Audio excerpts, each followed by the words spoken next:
Hello students, hello guys. আজকে আমরা নবম শ্রেণীর গণিতের কোশ্চেন দেখি 15.1 এর কোশ্চেন করব। দ্যাট মিন্স আমাদের ত্রিভুজ ও চতুর্ভুজের পরিসীমা ও ক্ষেত্রফল সংক্রান্ত চ্যাপ্টারটি হচ্ছিল। আজকে আমাদের কোশ্চেন নাম্বার 19 থেকে স্টার্ট হবে। দেখো কিছু এমসিকিউ কোশ্চেন রয়েছে। প্রথম কোশ্চেনটি কি বলছে দেখো, একটি বর্গক্ষেত্রের কর্ণের দৈর্ঘ্য দিয়েছে 12√2। তো মনে করো এই তোমাদের একটি বর্গক্ষেত্র যার কর্ণের দৈর্ঘ্য তোমাকে দিয়ে দিয়েছে 12√2 সেমি, এত সেন্টিমিটার তোমাকে দিয়ে দিয়েছে। বর্গক্ষেত্রটির ক্ষেত্রফল কত হবে তোমাকে বলতে হবে। তো আমরা জানি বর্গক্ষেত্র মানে কি, চারটে বাহুই সমান। মনে করো এ এ আমি ধরে নিলাম। তো আমরা জানি বর্গক্ষেত্রের কর্ণ ইজ ইকুয়াল টু √2 ইন্টু বাহু। এটা আমরা জানি ফর্মুলাটা। বর্গক্ষেত্রের কর্ণ ইজ ইকুয়াল টু কি হয়, √2 ইন্টু বাহু। তাহলে এখান থেকে বর্গক্ষেত্রের যে বাহুর দৈর্ঘ্য সেটা আমরা পেয়ে যাব। তাহলে তোমাদের বাহু ইজ ইকুয়াল টু কি হবে, 12√2। √2টাকে এদিকে দিয়ে দাও, তাহলে সেটা নিচে চলে আসবে। 12√2 বাই √2, √2 কেটে গেল, দ্যাট মিন্স 12। তাহলে বাহু কত পেয়ে গেলাম, 12। তাহলে বাহু যদি 12 পেয়ে গেলাম, তার ক্ষেত্রফল কত হবে, 12 ইন্টু 12। ক্ষেত্রফল কত কি হয়, বাহু ইন্টু বাহু, that means 12 into 12, that means 144 বর্গ সেমি। দেখো কোথায় কোন অপশনটি রয়েছে, 144 রয়েছে তোমাদের অপশন বি। তাহলে সেটা সঠিক উত্তর। নেক্সট কোয়েশ্চেনটি এবার দেখো, যদি একটি বর্গক্ষেত্রের ক্ষেত্রফল a1 বর্গ একক এবং ওই বর্গক্ষেত্রের কর্ণের উপর অঙ্কিত বর্গক্ষেত্রের ক্ষেত্রফল a2 বর্গ একক হয়, তাহলে a1 রেশিও a2 কত হবে? ঠিক আছে, দেখো ব্যাপারটাকে বোঝো কি বলছে। আগে আমি এখানে এটা ক্লিয়ার করে দিচ্ছি। ঠিক আছে, এই কোয়েশ্চেনটি আমি করে দিচ্ছি। এখানে আমি কোয়েশ্চেন নাম্বার 2 দিয়ে দিই 19 এর। এবার দেখো কি বলে দিয়েছে, এটা এখান থেকে আমি ইরেজ করে দিলাম। এই একটা বর্গক্ষেত্র আছে, তো বর্গক্ষেত্রটির বলছে ক্ষেত্রফল a1, বর্গক্ষেত্রটির ক্ষেত্রফল a1। ঠিক, এই বর্গক্ষেত্রের যে কর্ণ বলছে, কর্ণের উপর যদি আরেকটা রকম বর্গক্ষেত্র তুমি করো, সেই বর্গক্ষেত্রের ক্ষেত্রফল বলছে a2। ঠিক, এবার বলছে এই a1 রেশিও a2 কত সেটা তোমাকে চাইছে। তো প্রথম ক্ষেত্রে এই বর্গক্ষেত্রের ক্ষেত্রফল যদি a1 হয়, তাহলে a1 ইজ ইকুয়াল টু কি হবে, স্কোয়ার, বাহু ইন্টু বাহু। বর্গক্ষেত্রের বাহুকে যদি আমরা a মনে করি, তাহলে বাহু ইন্টু বাহু মানে স্কোয়ার। আর এই কর্ণের উপর অঙ্কিত যে বর্গক্ষেত্র, তো এটার কি চারটে বাহুই সমান, মানে কর্ণের দৈর্ঘ্য যেটা হবে এর প্রতিটা বাহুর দৈর্ঘ্য সেটাই হবে। তো সেক্ষেত্রে কর্ণ কি হবে, যদি নাম দিয়ে দিই আমরা ABCD, তাহলে এসি কর্ণ কি হবে, আমরা কর্ণ জানি √2 ইন্টু বাহু মানে √2 ইন্টু এ, √2 ইন্টু এ। তাহলে এক্ষেত্রে এই যে তোমাদের কর্ণের উপর যে বর্গক্ষেত্র তার ক্ষেত্রফল কি হবে, মানে a2 কি হবে, বাহু ইন্টু বাহু, এটা তার বাহু। তাহলে √2 ইন্টু এ ইন্টু √2 ইন্টু এ, বাহু ইন্টু বাহু।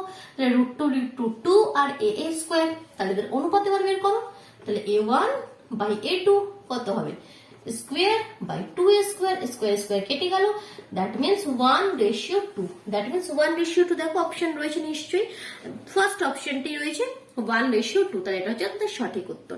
দেখো নেক্সট কোয়েশ্চেন নাম্বার 3 তে যাচ্ছি আমরা।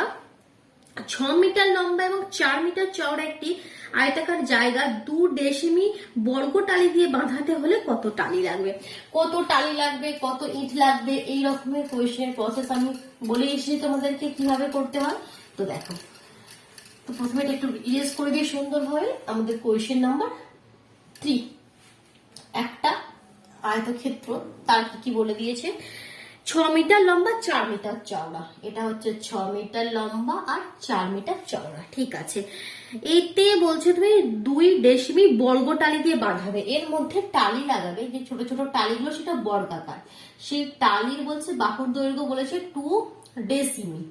ঠিক আছে, তাহলে কত টালি লাগবে, টালির সংখ্যা আমি বলেছি, ইটের সংখ্যা টালির সংখ্যা এরকম হলে টালির সংখ্যা ইজ ইকুয়াল টু কিভাবে করবে, উপরে হচ্ছে যেই জায়গাতে তুমি টালিটা বাঁধাবে বা যেই জায়গাতে তুমি ইট লাগাবে তার ক্ষেত্রফল। তো এখানে আয়তাকার যে জায়গা তার ক্ষেত্রফল মানে কত, 6 ইন্টু 4।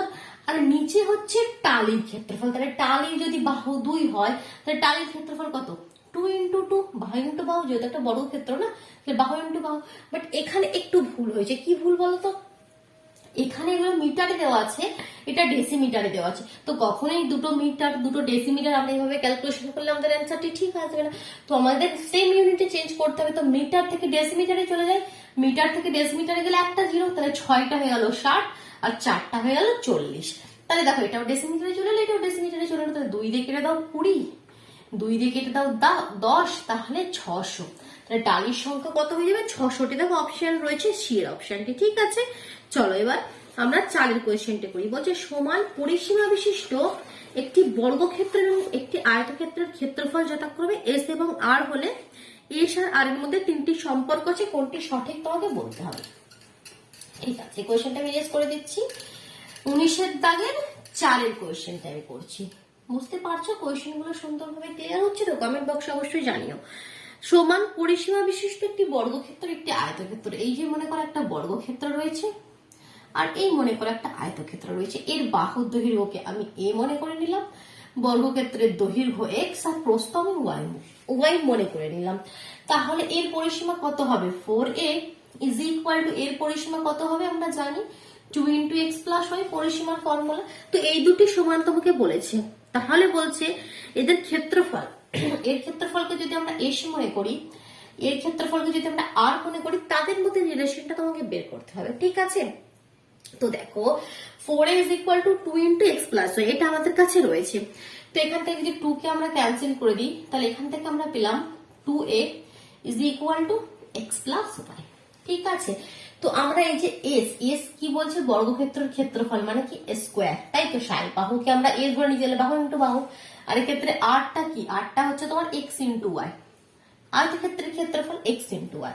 তো দেখো এখানে এ রয়েছে, যদি আমরা এস এই ইকুয়েশনের মধ্যে এসটাকে নিয়ে আসতে চাই, তাহলে আমি এটাকে এ দিয়ে গুণ করতে পারি, মানে এটারও স্কোয়ার করে দিই আর এটারও স্কোয়ার করে দিই, মানে আমি করতে চাইছি এটারও স্কোয়ার আর এটারও স্কোয়ার করতে পারি। আমরা যে কাজ করব বোথ সাইডেই করতে হবে, এই নয় কি একদিকে স্কোয়ার করে দিলাম একদিকে রেখে দিলাম, তা নয়, আমি স্কোয়ার করলাম বোথ সাইডকেই করলাম। তো এটা হয়ে গেল তোমাদের 4 স্কোয়ার আর এটা হয়ে গেল x প্লাস ওয়াই এর হোল স্কোয়ার। এর কি ফর্মুলা বলতো, x মাইনাস ওয়াই তার হোল স্কোয়ার প্লাস 2ab। কেন এই ফর্মুলাটা হয় বলো, দেখো আমরা জানি কি, এটা বুঝে নাও, ঠিক আছে। এই ফর্মুলাটা শুধু মুখস্থ না করে আমরা একটু বুঝিয়েও দিই তোমাদেরকে। x প্লাস ওয়াই এর হোল স্কোয়ার এর ফর্মুলা আমরা জানি x স্কোয়ার প্লাস 2xy প্লাস y স্কোয়ার, ঠিক। এবার আমি এই ফর্মুলার জায়গায় লিখে দিচ্ছি x মাইনাস ওয়াই এর হোল স্কোয়ার। তো x মাইনাস ওয়াই এর হোল স্কোয়ার মানে কি x square minus 2xy plus Y square, but formula তো এটা হওয়ার দরকার x square plus 2xy, but এখানে আমি যদি এটা লিখি মানে মাইনাস 2xy, তো যার জন্য আমরা এখানে কি করছি, তো প্লাস, আচ্ছা এখানে একটু ভুলই হয়েছে, প্লাস 4xy লিখতে হবে। তাহলে দেখো প্লাস 4xy আর মাইনাস 2xy মিলে কি হয়ে যাবে প্লাস 2xy, তাহলে এটা আমাদের লিখতে হবে এখানে 4xy। তাহলে x প্লাস ওয়াই এর হোল স্কয়ার, এটা একটা ফর্মুলা হিসেবে আমরা মনে রাখতে পারি কি x মাইনাস ওয়াই এর হোল স্কয়ার প্লাস 4xy। এটা হলো কেন, এই কারণে হলো, ঠিক আছে। অ্যাকচুয়ালি এই দুটোকে যদি ক্যালকুলেশন করি এই জিনিসটাই ফিরে আসছে। তো এটা আমরা কেন করলাম, এত কিছু করার উদ্দেশ্য এটাই হচ্ছে, স্কোয়ারের জায়গায় আমরা s লিখে দিতে পারি 4s, আর এটা তো x minus Y whole square, এখানে কিছু লিখতে পারবো না, বাট এখানে 4xy এর জায়গায় আমরা r লিখে দিতে পারি, কারণ xy মানে r আয়তক্ষেত্রের ক্ষেত্রফল, ঠিক। এবার দেখো, তো দেখো 4s minus 4r is equal to x minus y তার হোল স্কয়ার। এবার x minus y এর হোল স্কয়ার অলওয়েজ তো একটা পজিটিভ ভ্যালু গ্রেটার দ্যান 0, কারণ হোল স্কয়ার যতই নেগেটিভ হোক ভিতরে সেটা হোল স্কয়ার হলে সবসময় পজিটিভ হয়ে যাবে, দ্যাট মিনস এটা সবসময় তো 0 থেকে বড়। তো তাহলে এই লাইনটা কি ইমপ্লাই করছে বলতো, 4s গ্রেটার দ্যান হয়ে যাবে সবসময় 4 আর 4rটাকে যদি এদিকে পাঠিয়ে দাও, এটা তো সবসময় 0 থেকে বড়, তাই 4s গ্রেটার দ্যান হয়ে যাবে 4r। দ্যাট মিনস এখান থেকে রিলেশন কি পাবে, 4 যদি কেটে দাও s গ্রেটার দ্যান r, দেখো তো কোন অপশনই রয়েছে s greater than r, option B তোমাদের তাহলে সঠিক হলো। বোঝা গেল কেন এটা অপশন বিটা সঠিক হলো, কিভাবে করলাম ব্যাপারটা, কিভাবে নিয়ে এলাম স্টেপ বাই স্টেপ। ঠিক আছে, চলো আরেকটি কোয়েশ্চেন রয়েছে 19 দাগে, সেটা আগে করে নি। একটি আয়তক্ষেত্রের কর্ণের দৈর্ঘ্য বলছে 10 সেমি আর ক্ষেত্রফল বলছে 625 বর্গ সেমি। চলো দেখি তাহলে আগে কোয়েশ্চেনটা একটু, এখানটা একটু আমি এরেজ করে দিচ্ছি, আগের কোয়েশ্চেনটা পুরোটাই এরেজ করে দিচ্ছি সুন্দরভাবে। এটা আমি আগে একটা আয়তক্ষেত্র এখানে অঙ্কন করি, ঠিক। কি বলেছে কি বলেছে কি বলেছে, কর্ণের দৈর্ঘ্য 10, মানে এই ধরো কর্ণের দৈর্ঘ্য সেটা 10, আর এর ক্ষেত্রফল বলে দিয়েছে তোমাকে 62.5। মনে করো যদি বাহু এ বি ধরে নাও, দৈর্ঘ্য এ প্রস্থ বি ধরে নাও, তার মানে a into B is equal to 62.5 তোমাকে বলে দিয়েছে, ঠিক আছে। তাহলে দৈর্ঘ্য প্রস্থের সমষ্টি চেয়েছে, দৈর্ঘ্য প্রস্থের সমষ্টি চেয়েছে, মানে চেয়েছে এ প্লাস বি, দৈর্ঘ্য আর প্রস্থের সমষ্টি। তো কিভাবে বার করবো দেখো, এটা যদি আমাদের 10 হয় তো আমরা জানি এটা একটা সমকোণী ত্রিভুজ, that means square plus B square is equal to 10 square, তাই তো? এটা আমরা জানি। তো এখান থেকে আমি কি লিখতে পারি, কি স্কোয়ার প্লাস বি স্কোয়ারটাকে আমরা এভাবে লিখতে পারি কি এটার ফর্মুলা হিসাবে এ প্লাস বি এর হোল স্কোয়ার মাইনাস 2ab। ঠিক আছে, এটা একটা ফর্মুলা। তো এই ফর্মুলাটা তোমরা যদি মুখস্থ না করো তাতেও কোনো ব্যাপার নাই, বুঝে নাও, যেমন আগেরটা বুঝিয়ে দিলাম সেরকম এটাও বুঝিয়ে দেবো কেন এটা হচ্ছে। তো এটা ইজ ইকুয়াল টু, এটা 100 লিখে দিচ্ছি। আমি এটা কেন লিখছি, স্কোয়ার প্লাস বি স্কোয়ার থেকে এই ফর্মুলাটা কেন লিখতে পারবো দেখো, এ প্লাস বি এর হোল স্কোয়ার মানে কি square plus 2ab plus B square. But এখানে তো শুধু স্কোয়ার প্লাস বি স্কোয়ার ছিল, 2ab তো ছিল না। শুধু যদি এই পার্টটা না লিখি তাহলে এখানে 2ab আসছে, তো সেই 2ab টাকে সরানোর জন্য মাইনাস 2ab করছে, তাহলে এটা কেটে যে অ্যাকচুয়ালি স্কোয়ার প্লাস বি স্কোয়ারই আমাদের থেকে গেল, যার জন্য এটা একটা ফর্মুলা। আবার এই ফর্মুলাটা কেন আমরা এখানে লিখলাম, আমাদের নিশ্চয়ই কিছু সুবিধা আছে, নিশ্চয়ই কিছু দরকার আছে, তাই লিখলাম। কারণ কি, যে এ প্লাস বি আছে সেই এ প্লাস বি এর মান তোমাকে চেয়েছে কোয়েশ্চেনে, আর যে এ বি এসেছে সেই এ বি এর ভ্যালু তোমাকে দিয়ে দিয়েছে কোয়েশ্চেনে। তো দুটোই আমাদের ক্ষেত্রে কিন্তু খুবই সুবিধাজনক, যার জন্য আমরা এই ফর্মুলাটা লিখলাম। তো এ প্লাস বি এর হোল স্কোয়ার হয়ে গেল মাইনাস 2ab জায়গায় আমরা লিখে দিতে পারি 62.5। তো পয়েন্টটাকে সরিয়ে দাও, নিচে 10 নিয়ে নাও, সুন্দরভাবে একটা আমাদের ক্যালকুলেশন এখানে করতেও পারবো, 5 দিয়ে কেটেও যাবে, 5 দিয়ে 5 একে 5, 12, 5 দুগুণে 10, 25, 5 5 25। তাহলে কত হয়ে গেল দেখো, এ প্লাস বি এর হোল স্কোয়ার হয়ে গেল মাইনাস 125, ওদিকে গেলে প্লাস 125 হয়ে 225 হয়ে গেল। তাহলে এটা ইমপ্লাই করছে A plus B is equal to root over 225 মানে 15। 15কে 15 দিয়ে গুণ করলে 225 হয়, আই থিঙ্ক। হ্যাঁ 15। তাহলে অপশন দেখো রয়েছে 15 শ্রেণী, তোমাদের অপশন ডি তে মনে রয়েছে। হ্যাঁ, তো সেটা তোমাদের সঠিক উত্তর। আমরা এবার 20 দাগের কোয়েশ্চেনে যেতে পারি, চলো। তাহলে দেখো 20 দাগের প্রথম কোয়েশ্চেনটা এবার পড়ি। একটি বর্গক্ষেত্রের বাহুর দৈর্ঘ্য বলছে 10% বৃদ্ধি করলে বর্গক্ষেত্রটির ক্ষেত্রফল শতকরা কত বৃদ্ধি পাবে। একটা বর্গক্ষেত্র তোমার কাছে রয়েছে, মনে করি তোমাদের বর্গক্ষেত্র যার বাহুটা এ, বাহুর দৈর্ঘ্য বলছে 10% বৃদ্ধি করেছো, মানে এখন যদি এ থাকে তাহলে 10% বৃদ্ধি হয়ে কত হবে, 10% বৃদ্ধি করেছো মানে কত, এ ইন্টু 10% মানে কি, 10% কথাটার মানে কি এ ইন্টু 10/100, একটা শূন্য কেটে গেল মানে a বাই 10। তাহলে কত বৃদ্ধি পেল, a বাই 10, এটা বৃদ্ধি পেল। এখন তাহলে বাহুটা কত হলো, আগে বাহু a ছিল আর এখন বাহু a বাই 10 নয়, কিন্তু এটা বোঝো ব্যাপারটা, এটা বৃদ্ধি পেল মানে কি, আগে মানে অন্য একটা এক্সাম্পল দিয়ে তোমাকে বোঝাই। আগে একটা কোনো জিনিসের মূল্য মানে 5 টাকা ছিল, এখন বৃদ্ধি পেল 2 টাকা, তাহলে অ্যাকচুয়ালি মূল্যটা এখন কত হয়ে গেল, 7 টাকা। মানে এটার সঙ্গে যেটা বৃদ্ধি পেল সেটা তো যোগ করতে হবে, তবে তো তুমি এখন কত সেটা পাবে। তো সেরকম এটা আগে এ ছিল, এখন বৃদ্ধি পেল a বাই 10, তাহলে এখন তার বাহু দৈর্ঘ্যটা কত হয়ে গেল, এখন হয়ে গেল a প্লাস a বাই 10। তারপরে 10 যদি লসাগু করো 10a প্লাস a 11a, তাহলে এখন বাহুর দৈর্ঘ্য হয়ে গেল 11a/10। ঠিক বোঝা গেল বাহুর দৈর্ঘ্যটা। এবার ক্ষেত্রফল কত বৃদ্ধি পাবে সেটা দেখি। তাহলে আগে ক্ষেত্রফল কত ছিল, বাহু যদি a থাকে আগে ক্ষেত্রফল হচ্ছে আমাদের স্কোয়ার, আগে ক্ষেত্রফল ছিল স্কোয়ার, আর এখন ক্ষেত্রফল কত হবে, এটা এখন তার বাহুর দৈর্ঘ্য 11a/10, তাহলে এখন 11a/10 মাল্টিপ্লাই করতো বাহু ইন্টু বাহু, তাহলে 11 121 স্কোয়ার বাই 100। আগে স্কোয়ার ছিল এখন এটা হলো, তাহলে বৃদ্ধি কত হলো, বৃদ্ধি কত হলো, তাহলে এটা থেকে এটা মাইনাস করে দাও, তবে আমরা বৃদ্ধি পাবো। তাহলে 121/100 মাইনাস, এখানে স্কোয়ার লিখবো মাইনাস স্কোয়ার, তাহলে স্কোয়ারটা যদি কমন নিয়ে নাও তাহলে 100 এলসিএম, তাহলে 121 মাইনাস 100, তার মানে কি হয়ে গেল স্কোয়ার ইন্টু 21/100। তাহলে সেটা যদি শতকরা বার করে 100 দিয়ে গুণ করে দাও তবে তো শতকরা পেয়ে যাবে, তাহলে 100 কেটে গেল, তার মানে কি 21% বৃদ্ধি পেয়েছে। ঠিক আছে, তাহলে কত পার্সেন্ট বৃদ্ধি পেল, 21%। বোঝা গেল, বুঝতে পারলে ক্যালকুলেশনটা কিভাবে করলাম। চলো নেক্সট কোয়েশ্চেনটা দেখি। দেখো সেম আর একটি কোয়েশ্চেন রয়েছে। একটি আয়তক্ষেত্রের দৈর্ঘ্য 10% বৃদ্ধি এবং প্রস্থ 10% হ্রাস করা হলে ক্ষেত্রফল ক্ষেত্রফল শতকরা কত বৃদ্ধি বা হ্রাস পাবে, এটা তোমাকে বুঝতে হবে দেখে কি বৃদ্ধি পেল বা হ্রাস পেল। যেমন এখানে আমরা বাহুর দৈর্ঘ্য দেখেই বুঝতে পারছি কি এর ক্ষেত্রফল এখানে বৃদ্ধি পাবে। কেন বলতো, এখানে সিম্পলি তো বাহু, এটা একটা বর্গক্ষেত্রে 4টি বাহুর সমান, যখন বাহুর দৈর্ঘ্য বৃদ্ধি পাবে ক্ষেত্রফল তো অবশ্যই বৃদ্ধি পাবে। বাট আয়তক্ষেত্রের ক্ষেত্রে বৃদ্ধি পেতেও পারে নাও পারে, কারণ তোমরা দেখে কিভাবে বুঝবে এখানে যে বাহুর দৈর্ঘ্যটা বা যে ক্ষেত্রফলটা হলো সেটা তুমি লক্ষ্য করছো কত এসছে, 121/100 স্কোয়ার। মানে যে নাম্বারটা আসবে সেটা যদি, এখানে নিউমারেটরটা কিন্তু বেশি নাম্বার 121, ডিনোমিনেটরটা কি তোমাদের 100 কম নাম্বার, মানে কি 7/2 বা 9/2, যখন নিচে ছোট নাম্বার থাকে সেটা ভাগ করলে সবসময় কি হয়, একটা তোমাদের এটা মনে করো 4 দুগুণে 8 এরকম একটা কিছু নাম্বার আসবে। বাট যদি নিচে মানে পয়েন্টের তো নাম্বার আসবে না, বাট এটাকে যদি উল্টো করে লিখি 2/7, তখন ভাগ করতে গেলে প্রথমেই কি পয়েন্ট নিয়ে 0 নিতে হবে, মানে কি সেটা ছোট হয়ে যাবে না, কম হয়ে গেল একের থেকে। তো দ্যাট মিনস যখনই তোমরা দেখবে কোনো নাম্বার যার উপরে নিউমারেটরে বড় নাম্বার আছে আর ডিনোমিনেটরে ছোট নাম্বার আছে, মানে কি বৃদ্ধি পেল।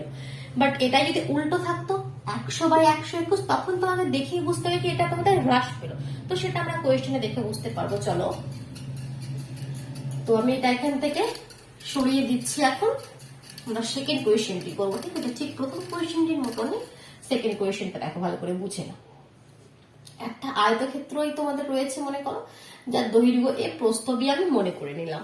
তো এখানে কি বলছে, আয়তক্ষেত্রের দৈর্ঘ্যটা 10% বৃদ্ধি পেয়েছে। তাহলে এখন কত হয়ে গেছে, আগে এ ছিল, এখন হয়ে গেছে এ ইন্টু 10/100, তার মানে a/10, ঠিক আছে? সিমিলারলি বি কি হয়েছে, প্রস্থটা কি হয়েছে, প্রস্থটা 10% হ্রাস পেয়েছে। আচ্ছা, প্রস্থ আগে বি ছিল, এখন বলছে বি ইন্টু 10/100, মানে b/10 এটা হ্রাস পেয়েছে, ঠিক আছে? তাহলে এখন প্রস্থ আর দৈর্ঘ্যটা কত, এখন তাহলে দৈর্ঘ্যটা তো বৃদ্ধি পেয়েছে, মানে আগে এ ছিল আর এখন a/10 আগের মতো, তাহলে এটা হয়ে গেল 11a/10। দৈর্ঘ্যটা তো এত হয়ে গেল, বাট প্রস্থটা হয়ে যাবে, আগে বি ছিল এখন হ্রাস পেয়েছে এত, এটা কমে গেছে, তাহলে মাইনাস করে দিতে হবে তোমাকে। তাহলে 10b - b, তাহলে 9b/10, 9b/10, ঠিক আছে? তো দেখো এখানে প্রস্থটা আমি যেটা বলছিলাম, দেখো এখানে নাম্বারটা দেখে বুঝতে পারছো, এখানে নিউমারেটর ছোট হয়ে গেছে, ডিনোমিনেটর বড়। দেখো 9 থেকে 10 বড়, সেটা নিচে আছে, মানে দেখেই বুঝতে পারছি কি এটা হ্রাস পেয়েছে, ঠিক আছে? তো এবার কি বলেছে কোয়েশ্চেনে বলেছে ক্ষেত্রফল শতকরা কত বৃদ্ধি বা হ্রাস পেল। তাহলে আগে ক্ষেত্রফল কত ছিল, ক্ষেত্রফলের কি ফর্মুলা, a গুণিত b, মানে কি a b, তাই তো? এখন ক্ষেত্রফল কত হলো, 11a/10 আর 9b/10, তাহলে 99/100 এবি। তো দেখেই বুঝতে পারছো 99/100 নিচে বড় নাম্বার, মানে কি ক্ষেত্রফলটা হ্রাস পেয়েছে, ক্ষেত্রফলটা কমে গেছে। কতটা কমে গেছে, তাহলে আগে যেটা ছিল তোমাদের, দেখো আগে এবি ছিল, এখন হয়ে গেছে এটা, তাহলে কতটা কমেছে এটা মাইনাস করলে বুঝতে পারবে। তাহলে এবি মাইনাস 99/100 এবি, এবিটা যদি কমন নিয়ে নাও তাহলে কত হয়ে যাবে, 100 এলসিএম, 100 - 99, ও তার মানে 1/100 হচ্ছে, সেটা শতকরা বার করলে এটাকে 100 দিয়ে গুণ করবে, তাহলে শুধুমাত্র 1 পড়ে রয়েছে, তাহলে 1% হ্রাস পেয়েছে। কত হ্রাস পেয়েছে, কত কমে গেছে, শুধুমাত্র 1%, ঠিক আছে? চলো এবার নেক্সট 3-এর দাগের কোয়েশ্চেনটি কি বলছে। এবার দেখো 20-এর দাগের 3-এর কোয়েশ্চেনটি কি বলছে, একটি আয়তক্ষেত্রের কর্ণের দৈর্ঘ্য 5 সেমি। তাহলে একটা আয়তক্ষেত্র প্রথমে আমরা এখানে অঙ্কন করি, এই আমাদের আয়তক্ষেত্র। তো এই আয়তক্ষেত্রে মনে করো একটা কর্ণ, যদি কর্ণের নাম দাও ABCD, তাহলে এই যে এসি কর্ণ, এসি এটা আমাকে বলে দিয়েছে 5 সেন্টিমিটার। তারপর কি বলছে, কর্ণদ্বয়ের ছেদবিন্দু দিয়ে আয়তক্ষেত্রের একটি প্রস্থের উপর লম্বের দৈর্ঘ্য 2 সেমি। কর্ণদ্বয়ের ছেদবিন্দু মানে কি, দুটো কর্ণ তোমাকে যুক্ত করতে হবে, এই কর্ণদ্বয়ের ছেদবিন্দু দিয়ে প্রস্থের উপর লম্ব অঙ্কন করো। এই প্রস্থের উপর লম্ব অঙ্কন করেছি, মনে করে নাম দাও, যদি নাম দাও PQ, তাহলে যে PQ এটা আমাকে আবার বলে দিয়েছে 2 সেন্টিমিটার, ঠিক আছে? বোঝা গেল? তাহলে এটা কি, এটা কর্ণদ্বয়ের ছেদ বিন্দুতে যে লম্ব অঙ্কন করেছি, তার মানে কি এই লাইনটা কি সব প্যারালাল লাইন না, এটা আয়তক্ষেত্রে আমি একটা লম্ব অঙ্কন করেছি, মানে এগুলো সব আমাদের প্যারালাল লাইন হয়ে গেল। তারপর দেখো কোয়েশ্চেনে কি চেয়েছে তোমাকে, আয়তক্ষেত্রের প্রস্থের দৈর্ঘ্য আমাকে চেয়েছে, মানে এই যে বিসি, এই যে প্রস্থ বিসি, এটা আমাকে নির্ণয় করতে হবে, ঠিক? আর কোয়েশ্চেনটা কি বলেছে, ক্লিয়ার হলো, কি গিভেন রয়েছে, কি চেয়েছে, ক্লিয়ার হলো। এবার দেখো এখানে যদি BCD এই ত্রিভুজটাকে লক্ষ্য করো, কোন ত্রিভুজটাকে লক্ষ্য করবে, এই ত্রিভুজটাকে লক্ষ্য করো, BCD, আর এখানে PQ, পিকিউটাকে যুক্ত করো, এটার সঙ্গে এটা প্যারালাল, আর এটা হচ্ছে আমাদের বিডি এর মধ্যবিন্দু, কারণ বলেই দিয়েছে কর্ণদ্বয়ের মধ্যবিন্দু দিয়ে যে লম্বটা অঙ্কন করেছি। তাহলে আমরা জানি একটা আমাদের মধ্যবিন্দু প্রমেয়টা মনে রয়েছে কি, যে কোনো ত্রিভুজে মধ্যবিন্দু দিয়ে, যে কোনো একটি বাহুর মধ্যবিন্দু দিয়ে যদি তৃতীয় বাহুর এর সমান্তরাল সরলরেখা আমরা অঙ্কন করে থাকি, তাহলে এই যে পয়েন্ট হবে এটা, এই সাইডটার নাম দাও এ বি সি, এটা মনে করো পি কিউ। তাহলে যেমন পি এ বি এর মধ্যবিন্দু পি দিয়ে যদি আমরা বিসি এর সমান্তরাল সরলরেখা অঙ্কন করি, তাহলে কিউ এ সি এর মধ্যবিন্দু হবে, মানে কি A Q is equal to Q C হবে, এটা আমরা জানি।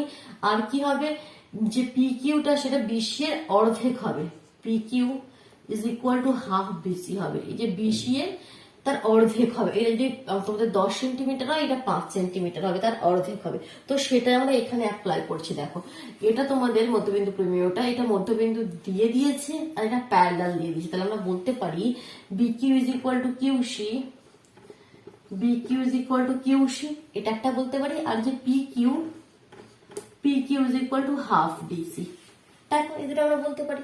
তো দেখো এখান থেকে আমরা কি কি আমরা পাচ্ছি এবার দেখো।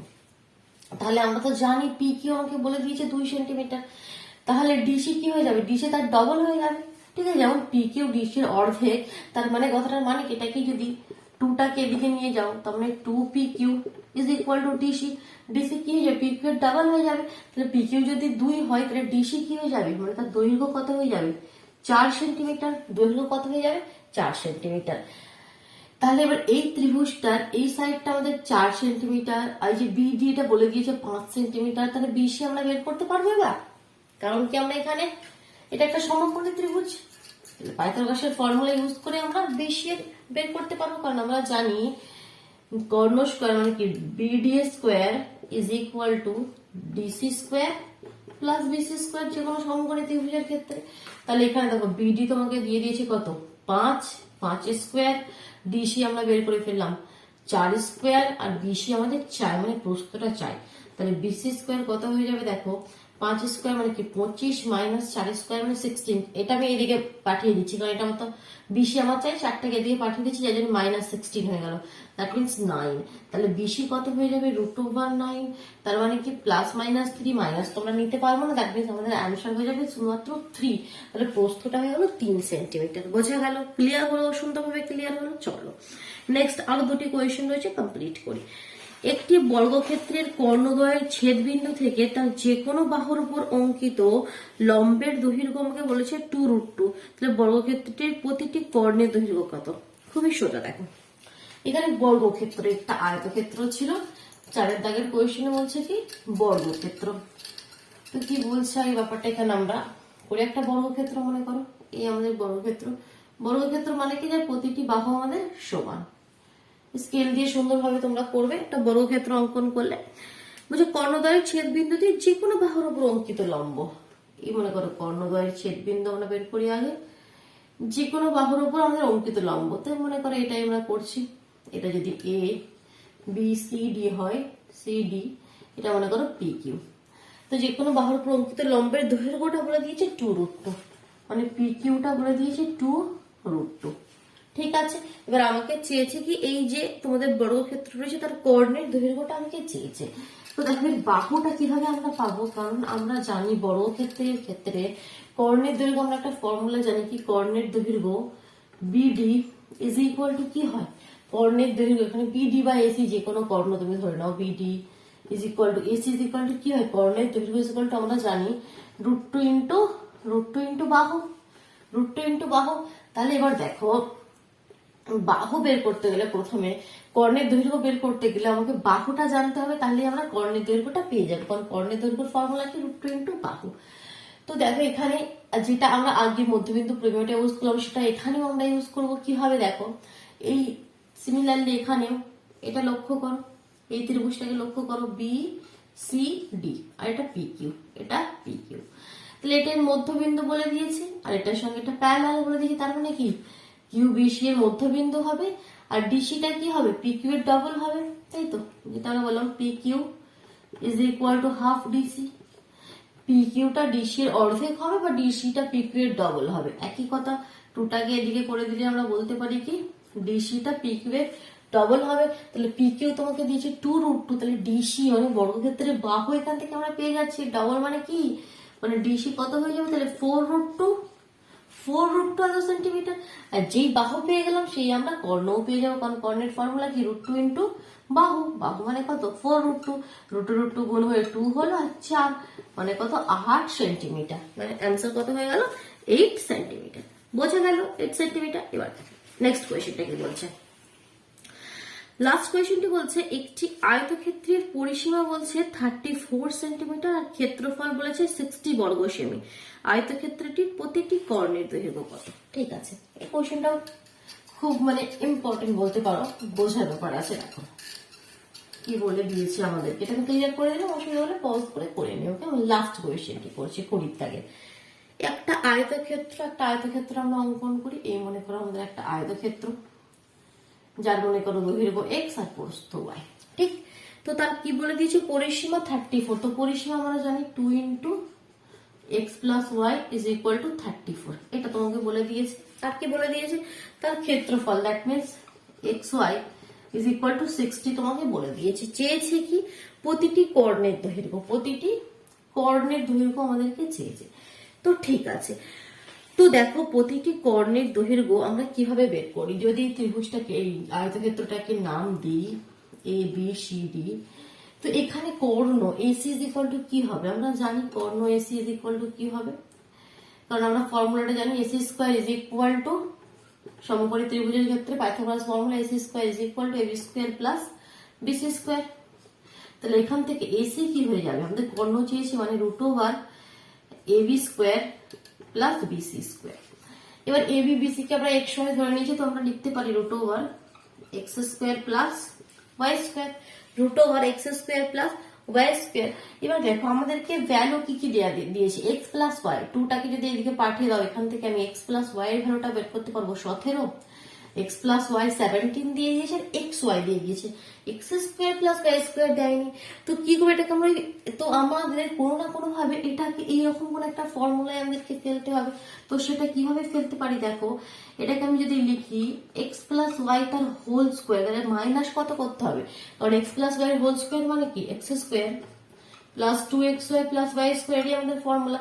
তো X square plus Y square তো রয়েছে, কিন্তু একটা এক্সট্রা টার্ম এসে গেছে 2xy, তাহলে সেটাকে মাইনাস করে দিতে হবে 2xy।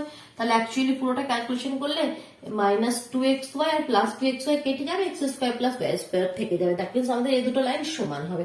তো এই এক্স স্কোয়ার প্লাস ওয়াই স্কোয়ারটাকে আমরা এরকম একটা ফর্মুলায় ফেলে দিলাম, কারণ কি, কারণ তবে আমরা এখানে ভ্যালু গুলো পুট করতে পারবো। কারণ এক্স প্লাস ওয়াই এর ভ্যালু আমরা জানি 17, তো 17 এর হোল স্কোয়ার করে দিলে কত হয়ে যাবে তোমাদের, 17 এর হোল স্কোয়ার 289 হয়, 289 মাইনাস 2 আর এক্স ওয়াই ভ্যালু 60, তাহলে 60 দুগুণে 120 মাইনাস করে দিলে কত হবে, এখন 9 2 করেতে 8, আমাদের 6 দিতে 8 169।